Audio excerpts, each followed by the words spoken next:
আজকে আর খেলতে যাব না বুঝলি বাচ্চু, তুই একাই চলে যাস। তুই আর খেলতে যাবি না? ব্যাপারটা কি বলতো? এই একটা স্পেশাল জায়গায় যাব রে। স্পেশাল জায়গা? কোথায় রে? আমিও যাব বিচ্ছু। না না, তুই গিয়ে কি করবি? আর তাছাড়া ওখানে গিয়ে তোর কোনো লাভও নেই। তুই তো আবার ব্যাটলদার ভালো স্টুডেন্ট। মানে রাগ করলি? আসলে আমি আজকে নোনাপাড়া জিম সেন্টারে যাব ভর্তি হতে। কি তুই করবি জিম? বাটুলদা কতবার বলে সকালবেলা ঘুম থেকে উঠে ছাদে গিয়ে ব্যায়াম করতে, তখন তো ঘুম থেকে উঠিস না আর সেটাও করিস না। দূর দূর, ওসব ব্যায়াম ফ্যামে হবে না রে। জিম করতে হবে, জিম বডি বানাতে হবে। এই এত এত মোটা মোটা মাসলিং মাসলিং, তোর বাটুলদার থেকেও বেশি শক্তি হবে আমার, দেখে নিস বাচ্চু। অতই সহজ নাকি? বাটুলদার মতো শক্তি কারণ নেই। আমার হবে, আমার হবে। দেখবি তখন বাটুলদার সব কেস আমার কাছে আসবে, আর বাটুলদার ঘরে বসে বসে আঙুল চুষবে। ওরে বাবা বিচ্ছু, শক্তিটাই কি সব নাকি? বাটুলদার মতো বুদ্ধি না থাকলে কি ওই সবকে সলভ করতে পারবি তুই? তুই থামতা, বুদ্ধি না চাই। ওসব বুদ্ধি ফুদ্ধি দিয়ে কিচ্ছু হয় না, শক্তিটাই আসল বুঝলি। জিম করার পর দেখবি আমি ফু দিয়ে বাটুলদাকে কেমন উড়িয়ে দেবো। এখন তাড়াতাড়ি বাড়িতে চল দেখি।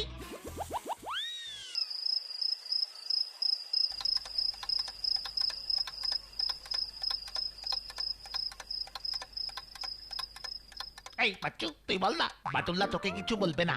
আরে আমি কেন বলবো? তুই ভর্তি হবি, তুই বল। কি হয়েছেটা কি? সন্ধেবেলা পড়তে না বসে এখানে দাঁড়িয়ে ফিসফিস করছিস কেন? না আসলে বাটুলদা, বিচ্ছু না তোমায় একটা কথা বলতে চায় গো। তা বিচ্ছু বলতে চায় যখন তখন বিচ্ছুই বলুক না। কি হয়েছে রে বিচ্ছু? না আসলে আমি মানে বাটুলদা আমাকে 1000টা টাকা দেবে। 1000 টাকা? এত টাকা দিয়ে তুই কি করবি? আমি না জিমে ভর্তি হব। 1000 টাকা খরচ করে তুই জিমে ভর্তি হবি? সকালে তো ঘুম থেকে উঠতে পারিস না, তা জিমটা কখন করবি শুনি? না না, সকালে না বাটুলদা, আমি তো সন্ধ্যাবেলায় যাব। প্রতিদিন 2 ঘন্টা করে জিমিং করব, জিমিং। বাহ, আর পড়াশোনাটার কি হবে? লাটে উঠবে? ওসব পড়াশোনা করে কিচ্ছু হবে না বাটুলদা। আমি বুঝে গেছি, আসল ব্যাপারটা হলো শক্তি। তাই নাকি? তাই তো, যে যত শক্তিশালী হবে তার তত ক্ষমতা। পড়াশোনা করে বুদ্ধি বাড়িয়ে কি ল্যাব, শুধু শুধু ফালতু যত সব। তাই এবার থেকে নো পড়াশোনা, সন্ধ্যাবেলায় অনলি জিম, আর বাড়ি ফিরে 10টা ডিম। এবার দাও 1000 টাকা। আর সেই শক্তি আমার শরীরে একটু বেশি মাত্রাতেই আছে, তা জানিস তো? মারবো এক চড়, কোথায় গিয়ে ছিটকে পড়বি তার কোনো ঠিক নেই। পড়াশোনা না করে জিম করবে, মূর্খ কোথাকার। যাও পড়তে বসো গিয়ে। ভেতরে আসতে পারি? হ্যাঁ আসুন। আপনি বাটুল বাবু? আগে হ্যাঁ, আমি বাটুল। নমস্কার, আমি রাখাল সৎপতি, চাকলাদার অ্যান্ড সন্সের ম্যানেজার। বসুন বসুন।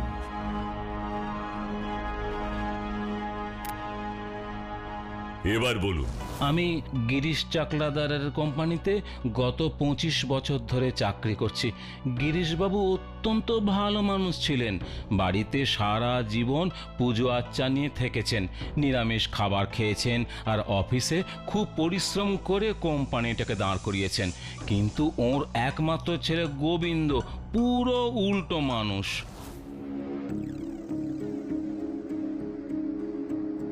হে ভগবান, আমার ছেলেটার মাথায় সুবুদ্ধি দাও। এভাবে চলতে থাকলে আমি চোখ বুঝলে তো ব্যবসা লাঠে উঠবে।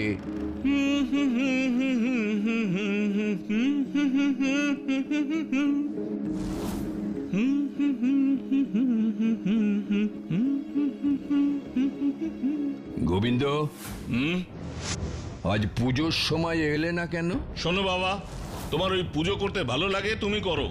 এই 7 সকালে উঠে ওইসব হিংটিং ছট আমার একদম ভাল লাগে না। এর থেকে আর একটু ঘুমোলে কাজে দেয়।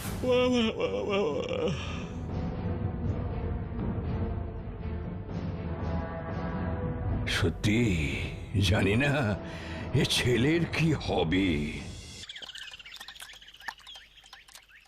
এ কি গোবিন্দ, তুমি এখনো রেডি হওনি? অফিস কখন যাবে?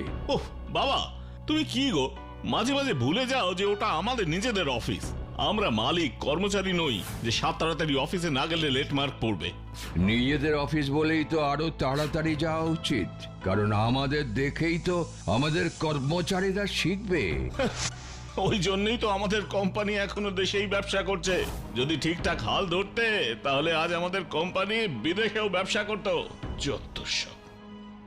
গোবিন্দ, সরি স্যার, না জিজ্ঞেস করি আপনার ঘরে ঢুকে পড়লাম। কি হয়েছে ম্যানেজার বাবু? স্যার, গোবিন্দবাবু। গোবিন্দ আবার কি করেছে সে? স্যার, গত দুদিন ফ্যাক্টরির এক ওয়ার্কারের মেয়ে খুব অসুস্থ ছিল, তাই সে কাজে আসতে পারেনি। আজ সে মাইনে নিতে এসেছে দেখে গোবিন্দবাবু তাকে খুব অপমান করেছে, এমনকি তাকে মাইনে না দিয়ে চাকরি থেকে ছাড়িয়ে দেবে বলেছে। এই ছেলেটার অপকর্মের জন্য এবার আমার কর্মচারীদের কাছে মুখ পুড়বে।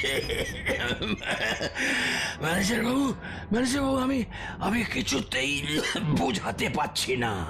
আমিও অনেক করে বোঝানোর চেষ্টা করেছি, কিন্তু উনি তো উল্টো আমাকেই কথা শুনিয়ে ছাড়লেন। ম্যানেজার বাবু, আপনি কিছু মনে করবেন না। আপনি ওই ওয়ার্কারকে 10 দিনের ছুটি মঞ্জুর করে হাতে বেতনের সাথে এক্সট্রা 5000 টাকা দিয়ে ওকে বাড়িতে পাঠান। কিন্তু গোবিন্দবাবু, ওর সাথে আমি কথা বলে নেব। স্যার, আপনার শরীরটা কিন্তু বড্ড খারাপ হয়ে গেছে, এবার কিন্তু আপনার বাড়িতে থেকে একটু রেস্ট নেওয়া উচিত। রেস্ট নেয়ার কি জো আছে ম্যানেজার বাবু? কার ওপর এসব কাজের ভার দেব বলুন তো? তাও তো আপনি আছেন বলেই যা একটু ভরসা। ও রাখাল বাবু চলে এসেছেন বাবার কাছে আমার নালিশ করতে। এই তো শিক্ষা। ম্যানেজার বাবু বয়সে আর অভিজ্ঞতায় কত পুরনো, তুই তার সাথে এইভাবে কথা বলছিস? তোর ছাড়ো তো। আর তাছাড়া এইসব পুরনো লোকদের দিয়ে এখন আর ব্যবসা চলে না বাবা। গোবিন্দ,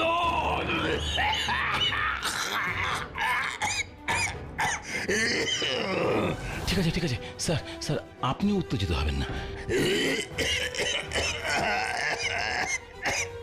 গোবিন্দবাবু, আপনি স্যারকে দেখুন, আমি ডাক্তারকে খবর দিচ্ছি। আপনি আমার ডেকে পাঠিয়েছেন স্যার? হ্যাঁ ম্যানেজার বাবু, আপনি আমার অনেক দিনের চেনা, আপনার উপরে আমার অগাধ আস্থা, কিন্তু তার সাথে আমি গোবিন্দকে চিনি, তাই আমার অফিসটা নিয়ে বড় চিন্তা হয়। কেমন চলছে অফিস ম্যানেজার বাবু? ভালো নয় স্যার, একদম ভালো নয়। গোবিন্দবাবু সর্বক্ষণ কর্মচারীদের সাথে দুর্ব্যবহার করেন, ছোটই না তাই বেতন থেকে জরিমানা কাটেন। কর্মচারীরা সবাই খুব রেগে আছে। এই কালই তো 3 জন পুরনো কর্মচারী কাজ ছেড়ে চলে গেছেন। আমি এই ভয়টাই পেয়েছিলাম ম্যানেজার বাবু। আমার শরীরের যা অবস্থা, তাতে আমি আজ আছি কাল নেই। তাই আমি মনস্থ করেছি আমার সব সম্পত্তি মৃত্যুর আগে উইল করে রেখে যাব।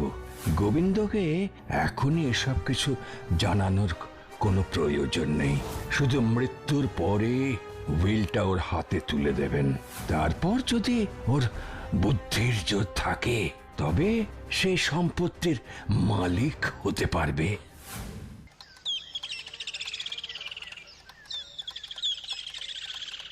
কি আপনি এখানে কি চাই? কি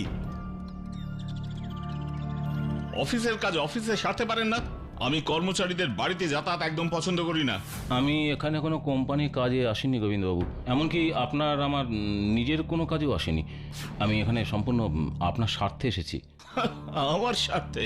হেয়ালি না করে সব কথা খুলে বলুন তো। আপনার বাবা মারা যাওয়ার আগে তার সমস্ত বিষয় সম্পত্তি উইল করে গিয়েছেন।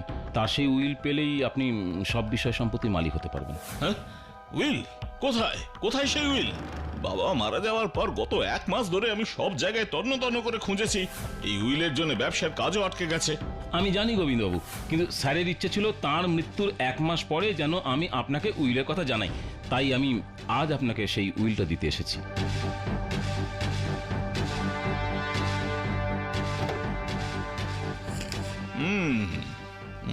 খামটার তো দেখছি মুখ বন্ধ। হ্যাঁ, উনি যেমন ভাবে আমাকে দিয়েছিলেন আমি আপনাকে সেভাবেই ফেরত দিলাম।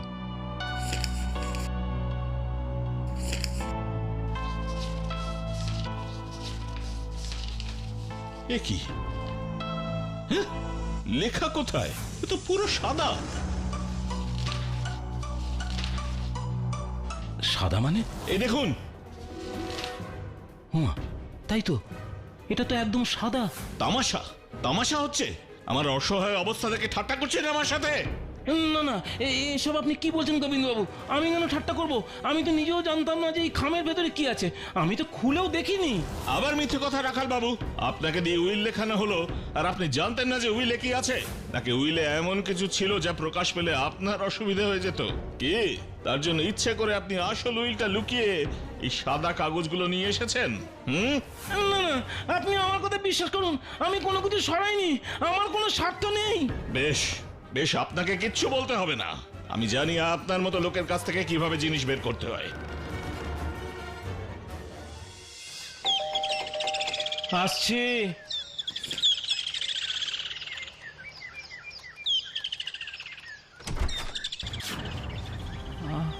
আপনারা? আপনি রাখাল সৎপতি? হ্যাঁ, কিন্তু কি ব্যাপার বলুন তো? ব্যাপার ট্যাপার পরে শুনবেন, আগে আমাদের আপনার বাড়ি সার্চ করতে দিন, আমাদের কাছে সার্চ ওয়ারেন্ট আছে। কিন্তু আমার বাড়িতে এমন জিনিস কি আছে? নিজে লুকিয়ে নিজেই জানেন না? শুনুন এবার।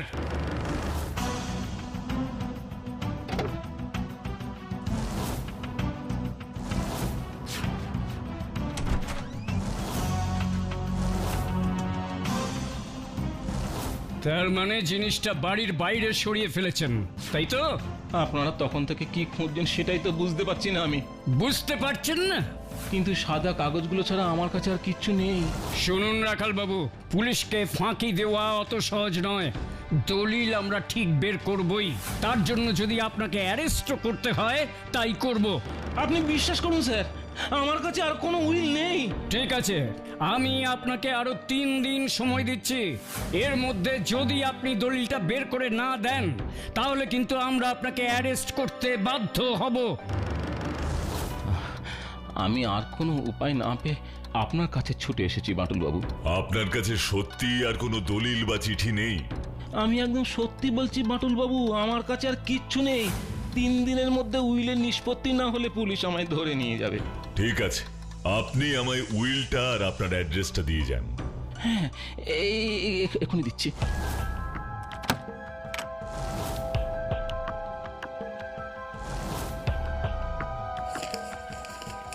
গিরিশ চাকলাদারের মতো এত বিচক্ষণ মানুষ এমন উইল তৈরি করলেন? Strange, very strange. এই বুদ্ধিমান মানুষদের না এই এক সমস্যা, সহজ ব্যাপারে বুদ্ধি খাটিয়ে মারে। তার মানে? মানে আবার কি, কেউ উইলে সাদা কাগজ রেখে যায় নাকি? এসব ওই রাখাল বাবুর কেরামতি। নিজ্ঞাত বেটা আসল উইলটা লুকিয়ে রেখে গোবিন্দ চাকলাদারকে জব্দ করছে। তুই থাম তো বিচ্ছু, উনি নিজে উইল লুকিয়ে রেখে নিজেই বাটুলদার কাছে সাহায্য চাইতে আসবেন? সত্যি বাপু, তোর মাথায় কিচ্ছু নেই। না রে বাচ্চু, বিচ্ছুর কথাটা কিন্তু পুরোপুরি ফেলে দেওয়ার মতো নয়। আর তাছাড়া বাস্তবে অনেক সময় দেখা যায় আসল অপরাধী নিজেকে আড়াল করতে ভালো মানুষের মতো গোয়েন্দার সাহায্য চায়। তাই তো বলছি বাটুল্লা, বেটাকে আড়ং ধোলাই দাও, সব কথা বেরিয়ে যাবে। তুমি না পারলে আমায় বলো। থাক থাক, অনেক হয়েছে। তোকে আর আড়ং ধোলাই দিতে হবে না। অনেক রাত হয়েছে, এবার ঘুমিয়ে পড়।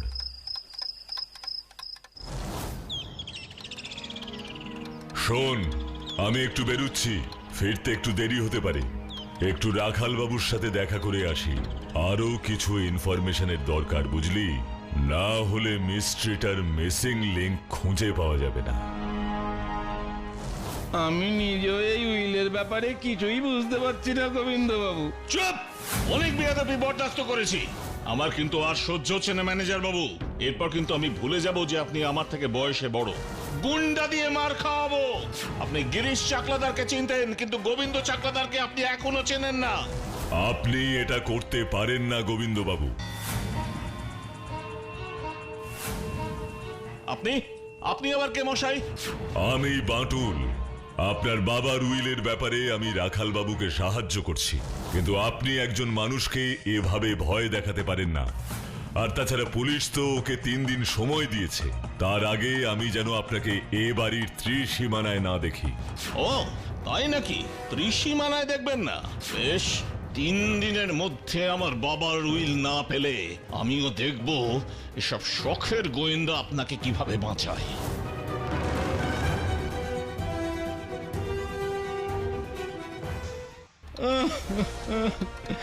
আমি এখন কি করি বলুন তো? এখন আমাদের হাতে সময় খুব কম। আমি আপনার কাছে আরো কিছু তথ্য জানতে এসেছি। বলুন, কি জানতে চান? দেখুন, এরকম একটা সাদা উইল হয় একজন অত্যন্ত বুদ্ধিমান লোকের ধাঁধা হতে পারে, আর না হয় একজন মানসিক ভারসাম্যহীন লোকের খামখেয়ালিপনা হতে পারে। তা গিরিশ বাবুকে তো আপনি খুব কাছ থেকে চিনতেন, শেষের দিকে তার মধ্যে কি কোনো পরিবর্তন দেখেছিলেন? না, মানে সেরকম তো কিছু দেখিনি। উনি তো সজ্ঞানে মারা গেছেন। কোনো পরিবর্তন দেখেননি? ভালো করে ভেবে বলুন। হ্যাঁ, একটা ছোট পরিবর্তন দেখেছিলাম। কি সেটা? উনি সারা জীবন নিরামিষ খাবার খেতেন, পেঁয়াজ রসুনের ছোঁয়া পর্যন্ত খেতেন না। সেই মানুষ মারা যাবার বেশ কয়েকদিন আগে চুপি চুপি আমার কাছে পেঁয়াজ চাইতেন। ভাবলাম শেষ বয়সে পেঁয়াজ খাবার শখ হয়েছে, কিন্তু লজ্জায় কারুকে বলতে পারছেন না। তাই আমিও প্রতিদিন অফিস ফেরত সন্ধ্যেবেলায় গিয়ে একটা করে পেঁয়াজ দিয়ে আসতাম। মৃত্যুর আগে পেঁয়াজ খেতে চেয়েছিলেন, কিন্তু একটা আস্ত কাঁচা পেঁয়াজ খেলে তো বাড়ির লোকেরা গন্ধ পেত। Strange, very strange. কি গো বাটুলদা, কিছু পেলে? মনে তো হচ্ছে পেয়েছি। মানে পেয়েছো? মানে কাল বলবো। তোরা খেয়ে দে, ঘুমিয়ে পড়। আজ রাতে আমায় আর কেউ ডিস্টার্ব করবি না, আমার কাজ আছে। কি হলো বলতো? হ্যাঁ রাখাল বাবু, আমি বাঁটুল বলছি। গোবিন্দবাবুর আসল উইল পাওয়া গেছে। আপনি সকাল 10টার মধ্যে গোবিন্দবাবুর বাড়িতে চলে যান। হ্যাঁ হ্যাঁ, আমি ওখানেই যাচ্ছি। ঠিক আছে? নতুন উইল পেয়েছো নাকি বাটুলদা? পেয়েছিও, আবার পাইনিও। মানে? ঠিক আছে, তোরাও আমার সাথে চল। ওখানে গিয়ে সবাইকে একসাথে মানে বোঝাবো। কই কই দেখি দেখি আমার উইল দেখি। এত অধৈর্য হচ্ছেন কেন? উইল তো আপনার কাছেই ছিল, আপনিই তো ফিরিয়ে দিয়েছিলেন। হেয়ালি হচ্ছে আমার সাথে। জানেন জানেন আমি আপনাদের পুলিশে দিতে পারি। না, আপনি কিচ্ছু করতে পারবেন না, কারণ আইনত আমরা কোনো অন্যায় করিনি। আর উইল না পাওয়া অবধি আপনার কাছে একটা টাকাও নেই যা দিয়ে আপনি গুন্ডা ভাড়া করতে পারেন। তাই আপনি একদম চুপ করে বসুন গোবিন্দবাবু। আমার অবস্থাটা ভেবে দেখুন বাটুল বাবু, আমার নিজের বাবা এভাবে আমাকে বঞ্চিত করে দিয়ে গেল। না গোবিন্দবাবু, আপনার বাবা আপনাকে বঞ্চিত করেননি। উনি বিচক্ষণ মানুষ। উনি মৃত্যুর পরে আপনাকে একটা শিক্ষা দিতে চেয়েছিলেন। আপনার শক্তি আর অহংকার যে বুদ্ধির কাছে কত ঠুনকো সেটা বোঝাতে চেয়েছিলেন। মানে বলছি,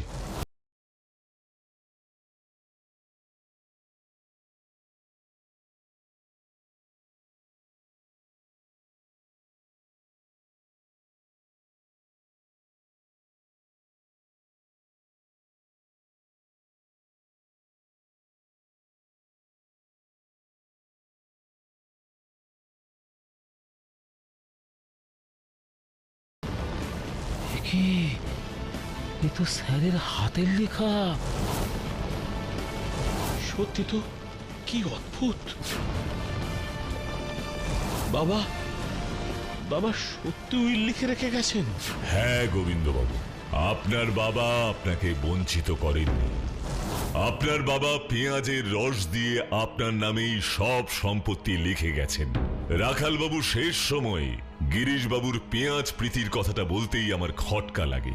যে মানুষ কোনোদিন পেঁয়াজ শুকেও দেখেননি, তিনি হঠাৎ পেঁয়াজ খেতে চাইবেন কেন? সমস্ত রাত ধরে ভাবলাম, হঠাৎ ছোটবেলায় শেখা এই ম্যাজিকটার কথা মনে পড়ল। পেঁয়াজের রস দিয়ে কিছু লিখলে তা অদৃশ্য থাকে, কিন্তু আগুনের তাপে ধরলে লেখা ফুটে ওঠে। আসলে এই ধাঁধার মধ্যে দিয়ে উনি আপনাকে বোঝাতে চেয়েছেন গায়ের জোরই সব নয়, বুদ্ধিটাই আসল। আশা করি আপনি সেটা মনে রাখবেন। মনে রাখবো বাঁটুল বাবু, মনে রাখবো। বাবা ঠিক যেভাবে চেয়েছেন আমি ঠিক সেভাবেই তার ব্যবসা চালাবো। আর আপনি আমায় ক্ষমা করে দেবেন ম্যানেজার বাবু, আমি আপনাকে ভুল বুঝেছিলাম। আপনি যে শেষ পর্যন্ত স্যারের কথাটা বুঝতে পেরেছেন, এই যথেষ্ট গোবিন্দবাবু। আশা করি এবার স্যারের আত্মা শান্তি পাবে। একেই বলে বুদ্ধিতে মিলায় বিষয়, কি তাই না?